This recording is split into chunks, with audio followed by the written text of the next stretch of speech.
আমার সবটুকু বিশ্বাস যে দিয়েছে ভেঙে, তাকে কৃতজ্ঞতা জানাই।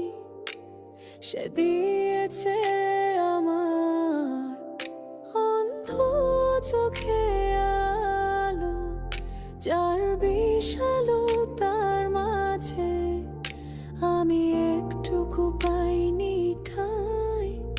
তাকে কৃতজ্ঞতা জানাই, সে যে দিয়েছে আমায় মহাশূন্য